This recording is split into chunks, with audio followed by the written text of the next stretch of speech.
आफ्नो जीवनको विभिन्न क्रममा आफ्ना अनुभूतिहरू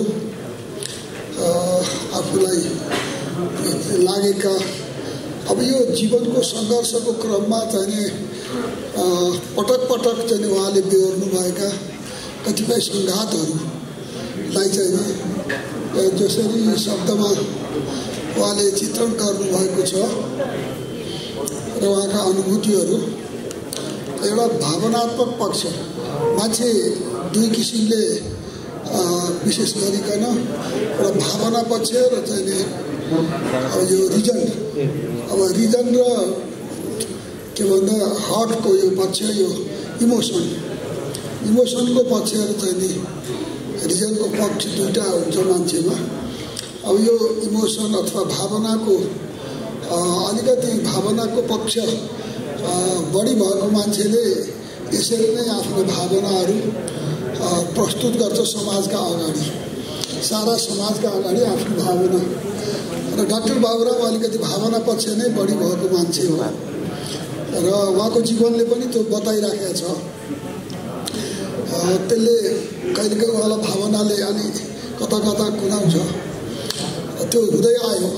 तर के भने एउटा समाजको एउटा चित्र उहाँले दिनुभएको छ र म मुख्य आजको यो जुन पुस्तकको नाम उहाँले राख्नुभएको छ, अब मलाई पनि आफूसँग पनि यसले चाहिँ असाध्यै खत परेको छ। गुमनाम आमाका कथाहरू। अब उहाँको आमा पनि गुमनाम हुनुहुन्थ्यो, मेरो आमा पनि गुमनाम हुनुहुन्थ्यो। उहाँको आमालाई पनि बाबुरामकी आमा के फलाना कि चाहिँ ऊ भनेर चाहिँ फलानाकी छोरी होइन कसको छोरी भनेर। अब मेरो आमालाई पनि अब सानी कान्छी अथवा फलानाकी आमा चल्लाको आमा यस्तै यस्तै। अब मान्छेले चाहिँ नि उहाँको विशिष्ट नामबाट चिन्दैथ्यो, उहाँको चाहिँ नि गुमनामै थियो, गुमनाम आमाबाटै जन्मेका हामी। एउटा सिमिल्यारिटी चाहिँ नि डाक्टर साहबसँग मेरो यसमा देखियो। तर उहाँको आमा अलिकति लड्न सक्ने, अब मेरो आमा चाहिँ नि अलिकति अलिक सरल स्वभावको र तर के भनेदेखि तर भित्रबाट त मेरो आमामा पनि केही न केही भावनाहरू थिए, विचारहरू थिए। म यता काठमाडौँतिर कता कता सत्तामा गाउँमा आमा मात्रै आमाहरू, अब उहाँकै साथीभाइहरू त्यो बेलामा द्वन्द्वको कालमा जानुहुन्थ्यो। त्यो गाउँभरिमा यसो बस्ने ठाउँ, पानी खाने ठाउँ कहीँ माग्नु पऱ्यो भने फेरि मेरै घर थियो। अनि जान्थे आमा ल अब चाहिँ भोक लाग्छ, थकाइ लाग्छ, तिर्खा लाग्छ, अनि आमाले जे छ त्यही दिनुहुन्थ्यो। र उहाँले एउटा कुरा भन्नुहुन्थ्यो, आमाले हाम्रो आमा अलिअलि विचारै नभएको होइन, गुमनाम भए पनि उहाँसँग पनि विचारहरू थिए। होइन ए बाबुहरू, तपाईँहरू यसरी राजनीतिको लागि दुःख पाएर हिँड्नु भएको छ। मेरो छोरा पनि राजनीतिमै दुःख पाएर जेल सबै हिँडेको थियो। तर एउटा कुरो चाहिँ बाबु हो, अब तिमीहरूसँग अलि गाउँले डराउँछ, मेरो छोरासँग कोही नै डराउँदैन थियो। यति कुरा मेरो आमाले दुईजनाको तुलना गर्नुभयो। अब यो अहिलेको जे भए पनि यहाँ धेरै कुराहरू आएका छन्। अब उहाँले यत्रो चाहिँ सङ्घर्षमा, यत्रो द्वन्द्वमा बलिदान भएका अब सुरेश वाग्लेदेखि लिएर अब हाम्रो चाहिँ के अरे तराईको चाहिँ के रामवृक्षसम्मको, मैले रामवृक्ष र सुरेश वाग्लेको चाहिँ मैले किनभने पहिलेदेखि नाम पनि सुनिराखेका थिएँ र यी कथाहरू छन्, यी बलिदानका इतिहास पनि त्यहाँ छ। र बिपी कोइरालादेखि ऋषिकेश आउँदै अब विभिन्न राजनीतिक, राष्ट्रिय राजनीतिका लोकतान्त्रिक आन्दोलनका गणेश मान्जीहरूको चाहिँ उहाँलाई लागेको चाहिँ पिक्चर के उहाँको मानस पटलमा उहाँहरूप्रति कस्तो छाप पर्यो त्यसलाई उहाँले शब्दमा व्यक्त गर्नुभएको छ। जाँगरिलो मान्छे हुनुहुन्छ डाक्टर साहब, होइन मलाई अलि जाँगर सागर लेख्न गर्न होइन तर उहाँ चाहिँ लेखिराख्नुहुन्छ। अनि त्यसो भएर उहाँले जाँगर चलाएर थुप्रै कुराहरू कथाहरू इतिहासहरू लेख्नु भएको छ। तर यो इतिहास चाहिँ अब इतिहासको गन्थन मात्रै यो गरेर चाहिँ नि एकपल्ट कार्ल मार्क्सले भनेको मलाई याद छ, इतिहासको व्याख्या अति भयो तर यसलाई बदल्नु छ भनेर। अब यो बदल्ने दिन चाहिँ नि यो आइराखेको छैन, आइसकेको छैन। किन हो र अहिलेको मेरो यतिखेरको अनुभूति चाहिँ अलिकति कस्तो छ भनेदेखि अब यो मैले अलिकति कहीँ भनेको छु पनि कि यो राष्ट्रमा यो राष्ट्रिय आत्मविश्वासको सङ्कट भयो, राष्ट्रिय आत्मविश्वासको सङ्कट। र अहिले अब भनौँ न यथार्थ एउटा छ, हुन्छ के हो हुने के हो पत्याउँदै नपत्याएको गर्दैन। किनभनेदेखि यत्रो ठुलो विश्वासघात, यति ठुलो विश्वासघात यहाँ भयो कि हामीले यत्रो लामो सङ्घर्ष गरेर हामीले संविधान अब जनताकै प्रतिनिधिले चुनिएका प्रतिनिधिले बनाउनुपर्छ भनेर चाहिँ नि त्यत्रो आन्दोलनहरू गरेर हामीले त्यो ठाउँमा ल्याइ पुर्यायौँ। अब बिपीकोहरूको पालामा हुन नसकेका कुरा हाम्रो पालामा भयो। यो संविधान सभाले संविधान लेख्ने कुरा, अब त्यो संविधान बनाउँदा हामी बसेर छलफल गऱ्यौँ। हामीले कुन व्यवस्था, कुन प्रणाली कस्तो गर्ने भनेर हामीमा प्रशस्त छलफल भयो। हामीले यो संविधान बनाउँदा 6 वर्ष लगाएको हो नि त। 6 वर्षसम्म हाम्रो बहस भएका हुन् नि। 6 वर्षसम्म हामीले चाहिँ लामा छलफलहरू गरेर यो निचोडमा निकालेको यो कम्प्रोमाइजको यो दस्तावेज हो नि, यो सम्झौताको दस्तावेज। एउटा छेउमा प्रचण्डजीहरू हुनुहुन्थ्यो, अर्को छेउमा हामी थियौँ होइन। तर हामीले एउटा देशलाई ठिक के हो त बाटो मध्यम मार्ग पहिल्याएर यो संविधान हामीले बनाएको हो। यो संविधान बनाउँदा हामीले संसदीय प्रणालीमा अस्थिरता हुन्छ। अब यो सोझै प्रधानमन्त्री चुन्नु पर्यो अथवा सोझै उहाँले भन्नुभयो राष्ट्रपति चुनाउ। अब यी कुराको छलफल हुँदै गएपछि अब हामीले भन्यौँ, मैले भने कि होइन संसदीय प्रणाली नै किन गर्नु पर्यो भने संसदमा सबै वर्ग, क्षेत्र, जाति, जनजाति, महिला, दलित, आदिवासी, मधेसी, थारू, मुसलमान सबैका प्रतिनिधि त्यहाँ पुग्छन्। तिनको भूमिका के? तिनीहरूको राज्यमाथि, प्रशासनमाथि, सरकारमाथि नियन्त्रण हुँदैन भने, प्रधानमन्त्रीमाथि तिनको नियन्त्रण हुँदैन भने अनि त्यो समावेशीको अर्थ के भयो? कसरी समावेशी भयो? महिलाको त्यहाँ के भूमिका, दलितको के भूमिका, मधेसीको के भूमिका, मुसलमान, थारू सबैको चाहिँ जनजातिको के भूमिका? त्यो सबैको भूमिका हुनको लागि त सबैका प्रतिनिधिहरूको निर्णायकत्व, सबैका प्रतिनिधिहरूको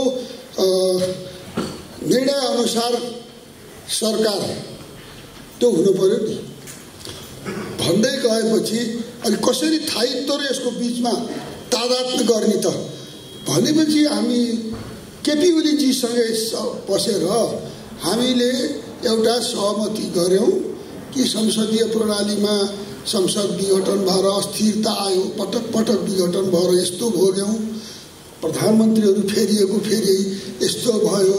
त्यसो भएको हुनाले प्रधानमन्त्री पनि नफेर्ने, अब त्यसलाई पनि 2 वर्षसम्म त निरन्तर त अविश्वासको प्रस्तावै ल्याउन नपाउने।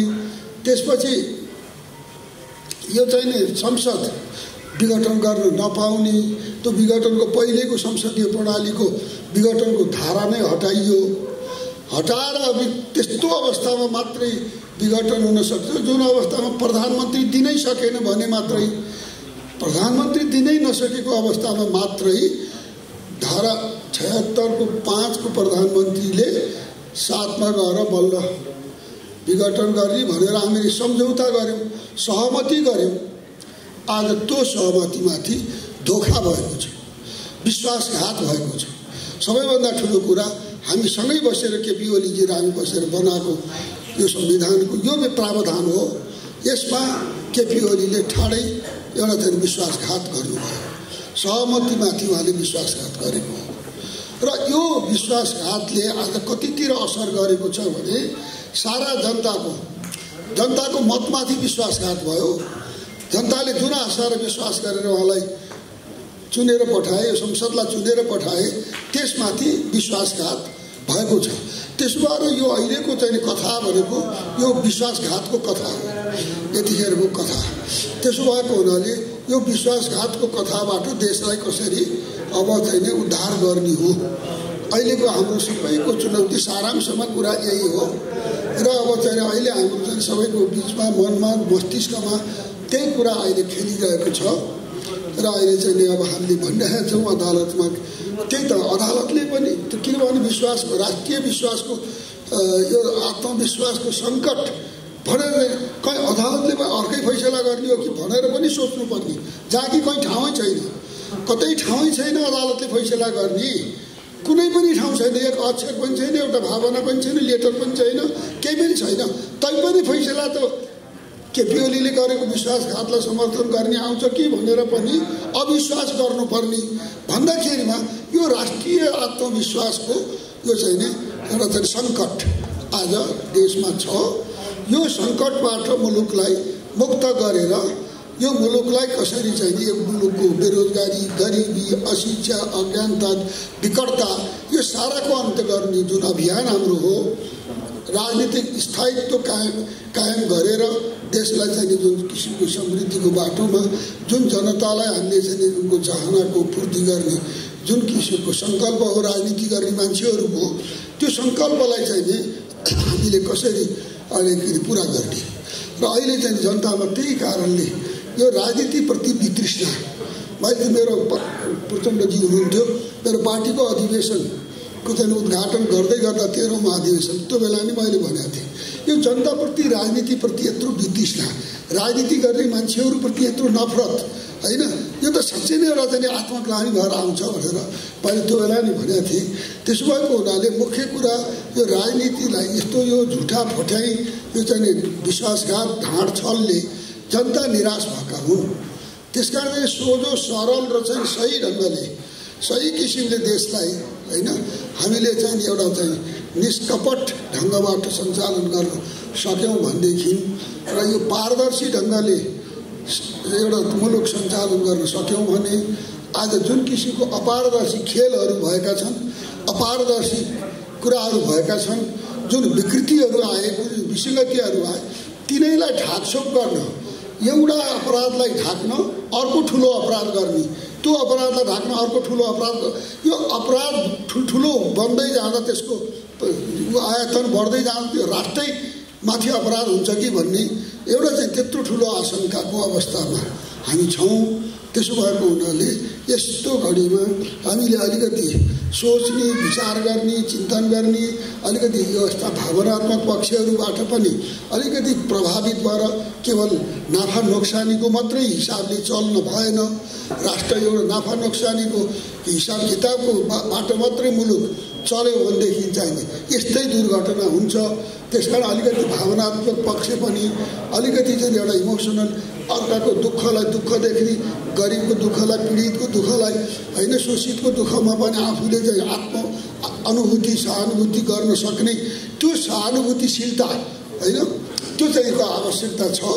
र अब डाक्टर साहबले जो लेख्नु भएको छ प्रशस्त सहानुभूतिशीलता उहाँका लेखहरूमा होइन, यी चाहिँ टिप्पणीहरूमा मैले पाएँ, उहाँले लेख्नुभएको उहाँलाई धन्यवाद छ।